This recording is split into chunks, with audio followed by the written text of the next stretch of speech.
Ողջույն, ես Սոֆին եմ եւ այսօր ես կպատմեմ հայ ճարտարապետության մասին։ Էկրանի մի հատվածում գրված լինի հարցեր, իսկ ես կփորձեմ պատասխանել դրանց, թե ինչ գնացինք։ Ինչ աշխատանք է կատարում ճարտարապետը։ Կառույցի վրա աշխատող վարպետների խեժավարը ճարտարապետն է։ Նա ոչ միայն վերահսկում է շինարարական աշխատանքը, այլև նա կազմում է կառույցի մանրակետերը։ Երկրորդ հարցը՝ ինչ հայտնի հայ ճարտարապետների գիտեք։ Ես գիտեմ հայ ճարտարապետների Սրթատին, Մանուելին և Մոմիկին։ Երրորդ հարցը՝ որ կառույցների հեղինակն է Մոմիկ ճարտարապետը։ Մոմիկի հեղինակային կառույցներն են Սուրբ Սոֆիայի տաճարի ձմփեթը,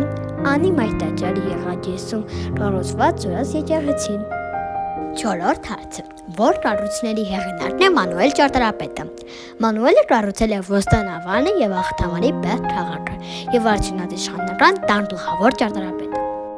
Հինգերորդ հարցը՝ որ կառույցների հեղինակն է Տրթատ ճարտարապետը։ Տրթատը կառուցել է Անիի Մայր տաճարը։ Վեցերորդ հարցը՝ Անի մայրաքաղաքը ինչով է հայտնի եղել։ Անին հայտնի է եղել որպես 1001 եկեղեցիների քաղաք։ Եվ վերջին հարցը՝ ձեր թաղամասում ինչ ճարտարապետական կառույցներ կան։ Նկարիր և պատմիր այդ կառույցների մասին։ Ահա այդ նկարը այդ կառույցի մասին։ Հայոց թագավոր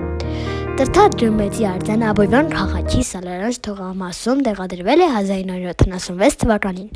Քանտարարորդը Կալեն Նուրինջանյանն է։ Ամրացված է ամեհի ցուլ դեմ ռոտեմարտող Տրթաղ արքայի պղնձաձուլ արձանը։